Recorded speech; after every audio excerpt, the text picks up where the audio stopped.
Well, hello there, my friends, and welcome back to another episode of Weltkrieg with the People's Republic of China. Really want to thank everybody for all of the support they gave on the first episode here of this particular Let's Play using the Weltkrieg Kaiserreich mod, and I do hope that you guys will stick around for more.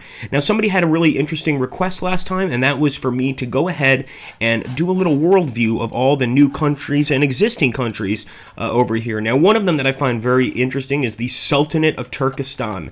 As you can see, they control quite a lot of stuff here and really changes the overall worldview of the world today. We've also got over here, Kuban and Stavropol. I'm not sure what they're about or really who they represent.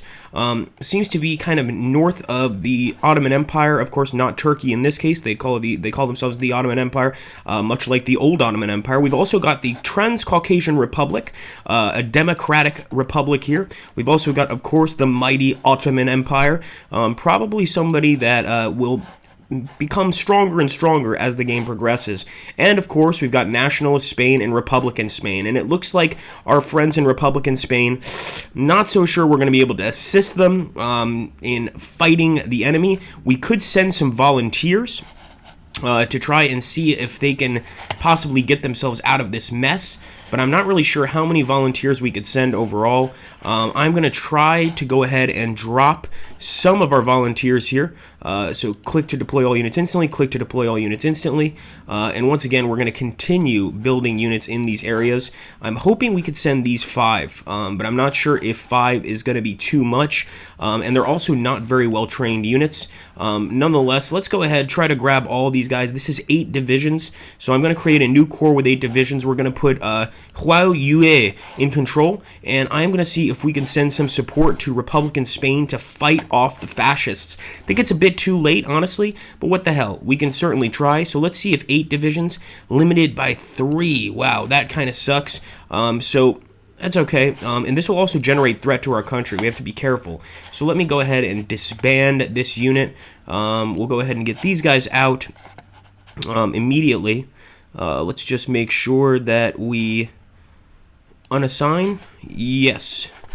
So these 3 units over here are going to have to become a new army led by, well, it looks like we need to get a new commander. We'll put Liu Jun in control of these 3, and I'm not sure how much 3 untrained cavalry units are going to do to stop the fascists from winning, but we will send volunteers, and in this case, the 3 divisions to Republican Spain. I hope they make a difference. But anyway, back to the worldview. So as we can see here, the French, despite losing the war, they're actually led by Marshal Pétain. They are fascists now, and this was different because at the start of our Let's Play, they were actually a democratic country. Now Pétain is in charge, and the fascists are gaining some control. So now we've got fascists in Italy, we've got fascists in France, and the Germans remain essentially a monarchy, which is quite interesting. Now, the French also command a large degree of territory over here in Africa. So do the British.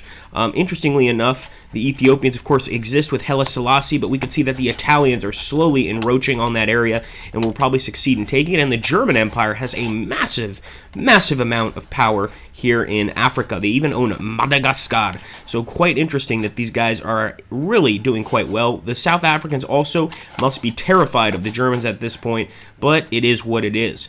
Brazil is led by the Estado Novo, Getúlio Vargas, and even though it doesn't say it here, the Estado Novo is essentially a fascist party, but they don't actually call themselves fascist here in the game. They apparently are sort of a democratic party. We've got Guatemala, we've got Cuba, of course, Honduras. All of these Central American states are not unified, of course. They are their own countries, and of course the U.S., as we can see over here, led by FDR in this case. That might change, or sorry, Truman, shame on me. That may change later, but right now that is the way things are. And of course Canada is led by the Liberal Party under Mackenzie King. The British also have some holdings here in Canada that are purely British, but it seems to me, unless I'm mistaken, that the Canadians have no real ties to the British in this particular mod. Of course, diplomacy-wise, they are in a commonwealth. I'm mistaken. They are in a commonwealth with the British, including Ireland, South Africa, and British Malaya. which we need to keep in mind. We can't just attack a country that's allied with another. Manchuria, as far as I can see, and I might be wrong, is not allied with anybody. So this would be a perfect opportunity for us to maybe start considering sending our men into Manchuria. Of course, our men need training, they need more weapons, they need more arms, and that's what we're going to try to do, is acquire those for them. So I'm definitely going to be trying to improve relations as much as possible. And the Republic of Spain has allowed a volunteer force to join them, although I must say I think it's a losing battle. I think the nationalists have won this time. There's just no way we're going to be able to stop that. So they've arrived in Catalonia. Beautiful. Let's go ahead and take a look at them. Not very well trained, like I said, but maybe they can put up a fight. Who knows? I'm hoping they can make a difference. And we can actually watch the Spanish Civil War unfolding here as it's happening. We got that support equipment, and I think the first order of business is probably to start a factory to start improving that support equipment. We also want to start getting some engineer companies and basically any sort of infantry company that's going to help us. And I definitely want you guys to let me know what to do in terms of building up my forces. If somebody could give me a template of a really good force to build, please do, because quite frankly, I'm not the best at creating these new forces. We already have a convoy going, so I am going to build a new support equipment factory, but as you can see, we really need more factories, and that's going to take a while for our economy to bounce back, which is why I'm trying to avoid any sort of problems for now. The Mongolians also, interestingly enough, don't seem to be allied with the Soviets, so I'm trying to see. I'm not sure how we would do it. Create a faction. You can create factions without having the national spirit to do so. So we need the national spirit to create a faction. But eventually Mongolia and even Xinjiang would probably be two guys that we would definitely want to have join us. So if we consolidate communist rule, this would add 200 political power, would allow us to buy a lot of ministers that we obviously need to improve things. But at the same time, I'm looking over here at the join the comintern, and I think it's unfortunate that we didn't go that route. Of course, we chose a different route. Maybe we can get there eventually, but I don't think so. The diplomatic approach is also outside of our realm. Now, we could expand the arms industry. This will give us one building slot and a military factory, and we probably need that. At the same time, our army needs to improve, and army experience is a way to do so. But I think that one thing we're going to do is go ahead and try to expand our arms industry. Then again, we could try to consolidate power with communist rule. And let's take a look here. Current policy is communist, socialist, science, gain one research, and of course, changing to the industrial society would increase our construction speed significantly, which is probably another thing we want to consider. Now, we did not side with the emperor, not at all, so we do have to go a different route for sure. Whether this was the correct route or not, I think we'll soon find out. But for now, I'm going to go ahead. I'm going to expand the arms industry, giving us more military factories, which we're in desperate need of to fund our forces, to get a larger amount of forces. And I think that's very important. Fascists gain control in Great Britain. Now, that is serious. Another thing that's happened that's going to be very serious is remilitarization of Korea. After nearly 18 years, the Japanese Empire sent troops to the Korean Peninsula, breaking the conditions of the peace treaty with the German Empire. In the peace treaty after the Great War, the German Empire forced Japan to set up a demilitarized zone in Korea, although the Japanese government was already planning remilitarization. Nobody expected that Hirohito would make the step without negotiating with the German Empire. Of course, that's pretty terrible. Now Korea is in control entirely of the Japanese, and unfortunate that other message disappeared, but it looks like the British Empire is now fascist, led by Oswald Mosley. So this is definitely a change. It's going to change a lot of things. Italy managed to annex Ethiopia. No real surprise there, but we do need to keep improving things. So one thing is our conscription law. We have a volunteer army. We have to change that eventually, even though we do have a lot of manpower. But let's see if we can get a tank designer or an industrial designer, something like this. This would lower our industrial research time, and the electronics company would lower our electronics research time. Both of these things I think are pretty important, but an economic advisor may also greatly improve things. Infrastructure, construction speed, armament, and a war industrialist at least. I think we're going to have to get Kong Pen, the war industrialist, into the great People's Republic of China to start building up our army. more and more. Eventually, I do want to attack Manchuria before the Japanese do, but we've got to make absolutely sure that we can beat them. So, available planes and reserves, we're going to go ahead and drop them right here, and right here. Can we do that as well? And once again, it's been a while since I played, so do forgive me. Here we go. Attack bomber. Hoping that's going to get rid of the planes and reserves icon. We've still got one available plane in reserve. I'm not seeing anything here, though. So perhaps, here we go. Create new air wing in Nanjing. So we'll do the interwar fighter. And Lvov Trotsky against power. After many turbulent years in the Soviet Union, Lvov Trotsky was able to end the power struggle within the Soviet government by beating his opponents. At the moment, it is not clear how Lvov Trotsky is going to interact with the European countries, especially the German Empire. Maybe we become friends with the USSR. Who knows? So we're going to move all equipment there to our new air wing, and we also have another national focus to get working on. I think maybe consolidating communist rule is definitely a start. So we're going to consolidate communist rule immediately and continue. And I'm actually going to take a look here at the Trotskyites in the Soviet Union and see if we could join the faction. At this point, we need to get more positive than negative. So I'm going to try to actually improve relations here with the Soviets. In a weird way, I think maybe being under their wing would be helpful, using their military strength to assist us in conquering the rest of Asia would be very useful, but I'm going to let you guys determine whether or not that's a good idea. I really am going to be doing a lot of questioning here to make sure that you guys agree with what we're doing.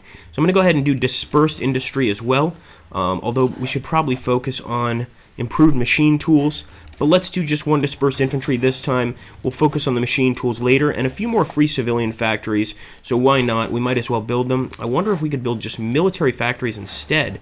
And get, yeah, sure enough. That's something the game doesn't say. When you get a free civilian factory, I'm pretty sure you can replace it with a military factory, which we desperately need, and which is going to be of great help to us. So these guys are training. As you can see, we really want to get that army experience all the way up. We're still trying to edit our armies to be stronger, but we don't have anything to speak of in terms of artillery, etc. That's probably something we want to work on here in the future. And I'm beginning to get concerned that the Japanese could take Manchuria and obviously make our situation very, very difficult. Even if we take Manchuria, we're still going to have the Japanese here in Korea that could pose a serious threat to our rule. So I think we want to be careful here, of course. Maybe even try and stage a coup, a communist coup in the country. But I'm not sure it's going to work. Until 200 total. Yeah, I'm not sure it's going to work. I'm going to let you guys decide, and I'm not even sure it's a good idea. I'd rather take over the country entirely than stage a coup, but we do eventually have to get into a war here very soon, I think.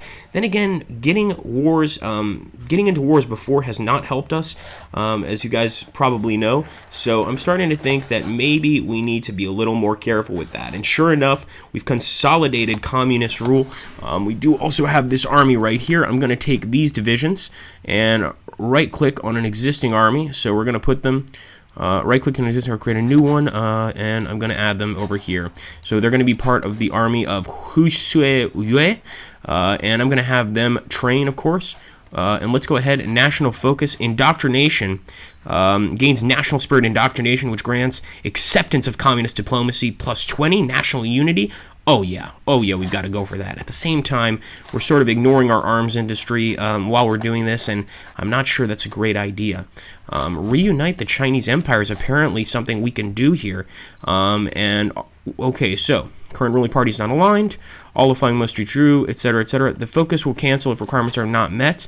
So Xinjiang, Tibet, and one others trade relations relations with the People's Republic of China changed by -50.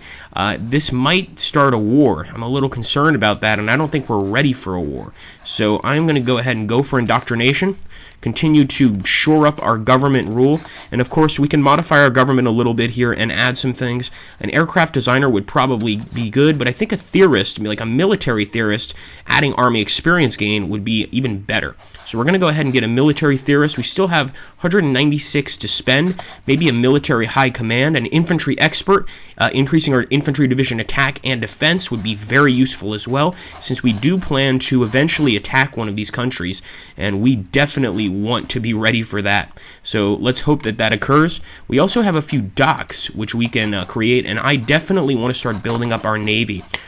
So in fact, where the hell is the convoy ship? I thought we had convoys. Well, we're going to have to build a convoy dock now. Maybe I got rid of it without even realizing it, although I don't think I did. And let's also build a dockyard for a destroyer. It's going to take a while, obviously, to get these things up and running. It all depends on how quickly our country can modernize. But we definitely need to keep an eye on that. And as we can see here, it looks like the Empire of Indochina does not have any sort of assistance. So I'm thinking this might be a target of war in the future. Maybe something we want to consider. Taking Vietnam under our rule would obviously add a tremendous amount of power to our overall structure, etc. So I think that we might want to consider that. Let's go ahead and drop another military factory there. We'll start building another one here as well. And maybe a civilian factory up here in the northwest. Make sure people have some jobs at least. But we definitely want to be very, very careful no matter what we do. Now, I was thinking of actually putting some bunkers here on the border with Manchuria, especially in case the enemy, in this case the Japanese, decide to attack us. But let's be careful. Let's be very, very careful. I'm also going to go ahead and get the artillery, and we're going to need to, for sure, build an artillery base as well. The Hindenburg incident. Okay, so in this case, the Hindenburg did not crash. Critics have long questioned the wisdom of passenger airships given the spotty safety records. Now, in this case, the Hindenburg avoided a crash, which is pretty good for them. Congratulations. And we got indoctrination. Now we can take a new national focus, and one of them is socialist science. And that's going to add one research slot, which we desperately need, because we only have 2, which really shows how technologically under-advanced we are. We need a tremendous amount of help with our technology. Let's also take a look at Spain and see how the war is progressing, and sadly, it's looking like our boys are not going to be able to stop the victory of Francisco Franco here over the Republic of Spain. So there's a tremendous amount of fascist states rising right now. So far, there's not many actual factions. Although we could possibly join the Comintern, that's definitely something I want to consider. And actually, we could join the faction and they would accept. Now, by joining a faction, we'll have the option to join their wars, and they have the option to join our wars. We will then fight together. I'm going to join the Comintern. Except, of course, we're not the leaders of the Comintern, so that puts us in a little bit of a position of being sort of, not exactly puppets, but certainly part of a much larger structure. But at the same time, with Xinjiang, Mongolia, and Manchuria, this could be an opportunity for us to go ahead and take these provinces with the assistance of the Soviets. And we've also expanded the reach of the Comintern to make it probably the largest faction in the entire game right now. And I think helping them out big time. Not sure if you guys think that was a good idea for us, but let me know in the comments down below. Anyway, guys, I hope you enjoyed that. Thank you so much for watching. Any tips are greatly appreciated, but please be specific. I am, after all, a noob, and I mean that sincerely in this game. So if you have any suggestions, put them down below, and let's make sure they make sense to all of us, because I want to make sure that China succeeds in this Let's Play and does extraordinarily well. We also have to go ahead and start building that factory of artillery, especially, well, when it's finished. We're not going to build it yet, but we really need to start focusing on this. We should probably build an aircraft factory to get some interwar bombers, etc. All of this is going to cost us a lot, and it's going to be tough. Now, thankfully, we're almost fine on guns. We only have 2 that are missing, so I don't think that's going to really affect us. Thankfully, our army is now equipped with rifles. They might just be regular interwar rifles, not the greatest rifles in the world, but they'll get the job done, and I think greatly assist us in our plans for conquest of Asia. Anyway, guys, thank you for watching. Take care and have an awesome day. Make sure to join us for the next episode. Hit that like button, comment, and subscribe.